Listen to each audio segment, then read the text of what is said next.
Audio Jungle. इस खबर के टाइटल को देखकर आप समझ चुके होंगे कि हम इस खबर में ईरान और इजराइल के बीच हो रहे युद्ध के कारणों पर चर्चा करने वाले हैं।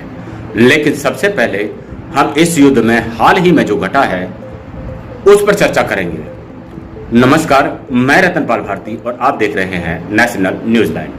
साथियों, पहले बात कर लेते हैं इजराइल और ईरान के बीच हो रहे लड़ाई में क्या क्या हुआ है उसके बारे में। ईरान की एयरफोर्स ने इजराइल के ऊपर एयर स्ट्राइक किया है, जिसके कारण भारी तबाही देखने के लिए मिली है।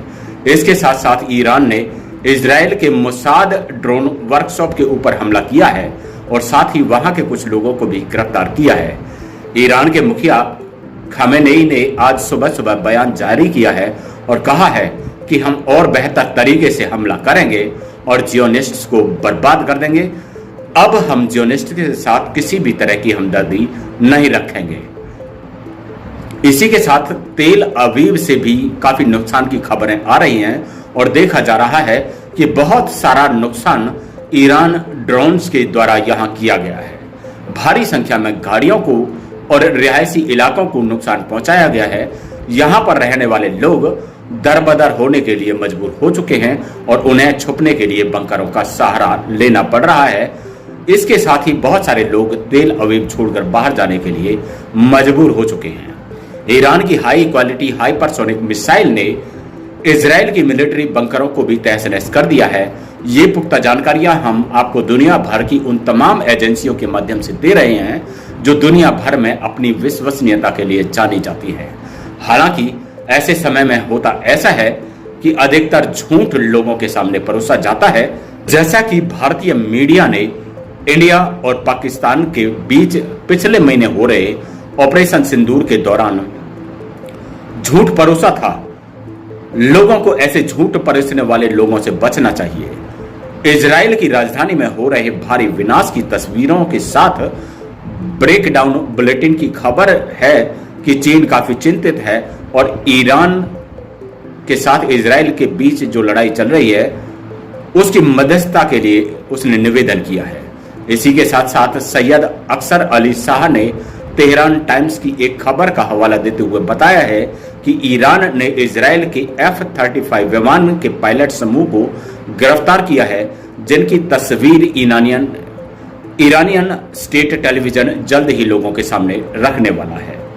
वहीं पूर्वी तेहरान में भी जहां न्यूक्लियर मिसाइल का गोदाम बताया जाता है, वहां पर धमाका होने की बात कही गई है। ईरान डिफेंस नेटवर्क ने बताया कि ईरान का दावा है कि उसने इजराइल के एयर स्पेस पर पूरी तरह से कब्जा कर लिया है। ब्रेक्स न्यूज के हवाले से यह खबर आई है। वहीं डोनाल्ड ट्रंप ने अपने ट्विटर हैंडल से पोस्ट किया है कि ईरान को अनकंडीशनल सरेंडर कर देना चाहिए। वहीं दूसरी तरफ इजराइल ने जो उसका आयरन डोम रडार सिस्टम है उसके ध्वस्त हो जाने की पूरी जानकारी वहीं दूसरी तरफ इजराइल में जो उसका आयरन डोम रडार सिस्टम है उसके भी ध्वस्त हो जाने की पूरी जानकारी लोग दे रहे हैं। लोगों का कहना है कि ईरानी मिसाइलें इजराइल के आयरन डोम को चकमा देकर इजराइल में विनाश बरसा रही हैं। ये बात सच भी है, क्योंकि अगर ऐसा नहीं हुआ होता तो इजराइल में इतना विनाश नहीं हुआ होता। अली मंसूर कहते हैं कि ईरान की मिसाइल्स इजराइल के डिफेंस सिस्टम को ऐसे भेद रही हैं जैसे गरम चाकू मक्खन को काट देता है। यहां पर उन्होंने कहा है कि इजराइल के झूठ का पर्दाफाश किया जा चुका है कि उसका डिफेंस सिस्टम बहुत मजबूत है। रूस की स्पुतनिक ब्रॉडकास्टिंग संस्थान ने ईरान के बारे में बताया है कि ईरान अपने फतेह मिसाइल को भी इस्तेमाल कर सकता है, जिसे उसने 2023 में लॉन्च किया था, और बताया है कि फतेह 1 हाइपरसोनिक मिसाइल है जिसकी रेंज 1400 किलोमीटर तक की है। और इसके साथ ही उन्होंने आईजीसी की खबर को भी शेयर किया है कि ईरान ने इजराइल के टोटल एयर स्पेस पर अपना कंट्रोल कर लिया है और उसकी हाइपरसोनिक मिसाइल वहां दागे जा रही हैं। बताया जा रहा है कि मोसाद के केंद्र पर ईरान ने बमबारी की है और यह केंद्र पूरी तरह से बर्बाद कर दिया गया है।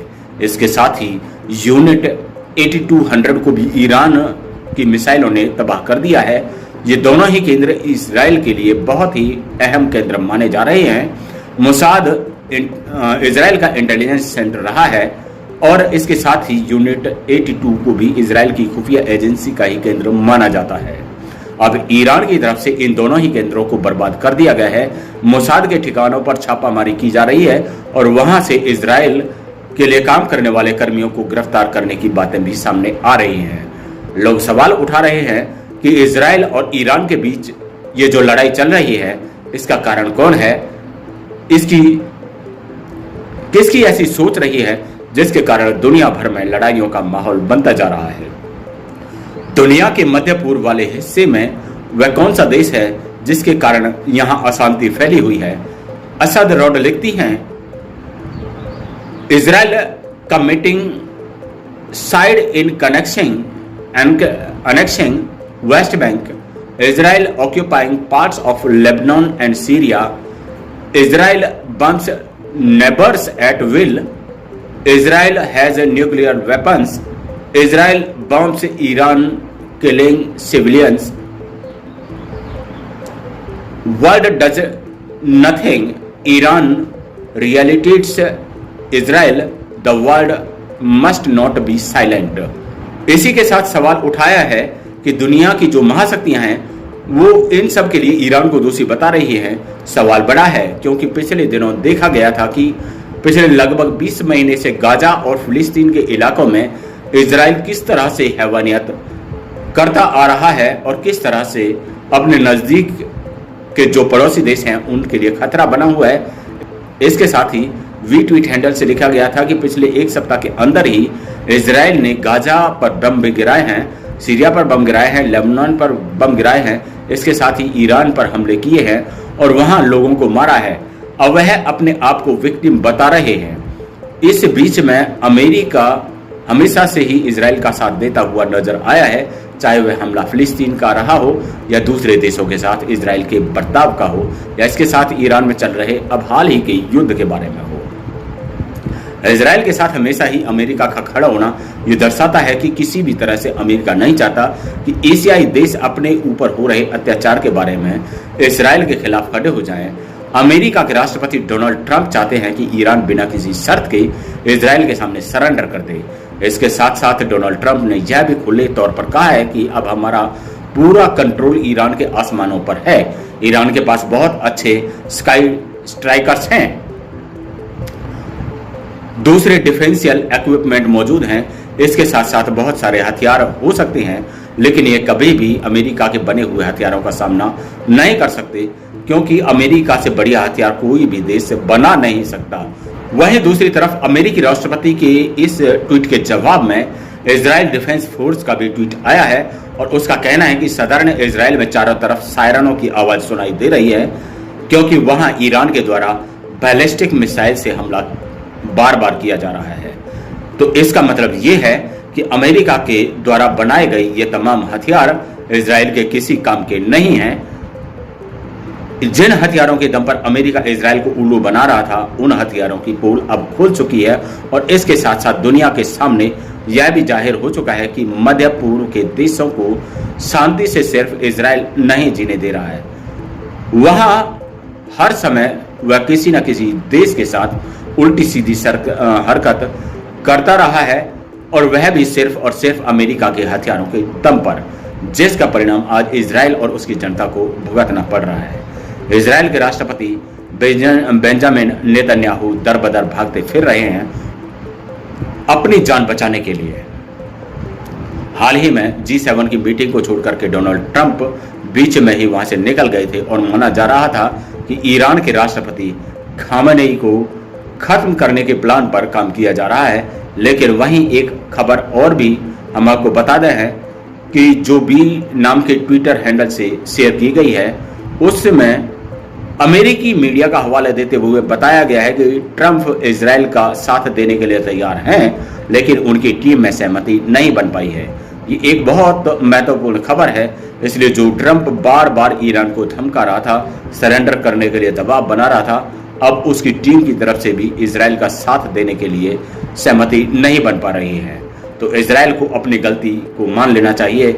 वहीं अमेरिकी राष्ट्रपति के द्वारा बार बार कहा जा रहा था कि ईरान के पास न्यूक्लियर हथियार नहीं होने चाहिए, लेकिन उन्होंने कभी भी इजराइल के पास न्यूक्लियर हथियार नहीं होने के लिए दबाव नहीं डाला, जबकि इजराइल शांतिप्रिय देश नहीं रहा है और वह आसपास के देश के लोगों को हमेशा ही सताता रहा है। इस मामले में डोनाल्ड ट्रंप इजराइल का साथ क्यों दे रहे हैं? वहीं ईरान ने कभी भी इस तरह की हरकत नहीं की है और न ही वह खुले तौर पर एटॉमिक देश है, लेकिन इजराइल हमेशा से एक चुगलखोर की तरह ईरान के पास न्यूक्लियर वेपन्स होने की बात करता रहा है और ये संभावना जताता रहा है कि आने वाले टाइम में इस समय तक ईरान के पास न्यूक्लियर हथियार तैयार हो जाएंगे। और ऐसा उसने एक बार नहीं किया है बल्कि उसने बार बार किया है। उसका दावा लुसेट के इस पोस्ट में आप देख सकते हैं। इसमें बताया जा रहा है कि लड़ाई की शुरुआत इजराइल के द्वारा ईरान के ऊपर छोड़े गए मिसाइल हमले के बाद हुई, जिसमें ईरान के 82 नागरिकों की मृत्यु हो गई, जिसमें 6 वैज्ञानिक मौजूद थे। 1992 से नेतन्याहू ईरान के ऊपर बार बार न्यूक्लियर वेपन्स होने की बात क्यों करते रहे हैं? क्या उसे हमेशा इस बात की चिंता रही है कि कहीं उसकी मनमानी को रोकने में कोई देश सक्षम तो नहीं हो गया है? और ये हमला भी उसके द्वारा कहीं इस बात का अंदाजा लगाने के लिए तो नहीं किया गया है कि ईरान ने न्यूक्लियर वेपन्स बनाए हैं या नहीं बनाए हैं। अगर उसके पास न्यूक्लियर वेपन्स हैं तो वह आगे अपनी मनमानी नहीं कर पाएगा, लेकिन अगर ईरान के पास न्यूक्लियर वेपन्स नहीं है तो वह मध्य पूर्व के तमाम देशों को उसी तरह से कब्जा कर लेगा जैसे उसने फिलिस्तीन पर हमला करके उसे मिटाने की कोशिश की है। पिछले 20 महीने से लगातार फिलिस्तीन में नागरिकों को जिस तरह से मारा है, उन्हें दुनिया भर से उपलब्ध कराई जाने वाली राहत सामग्री को भी फिलिस्तीन तक नहीं पहुंचने दिया गया। दुनिया की किसी भी तरह की मदद फिलिस्तीन को उपलब्ध नहीं होने दी गई।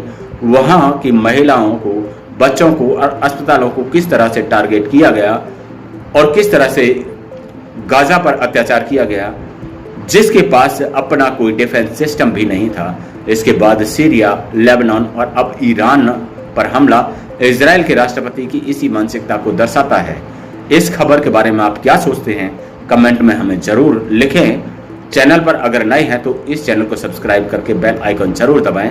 अगली किसी खबर में आपसे फिर से मुलाकात होगी, तब तक के लिए नमस्कार।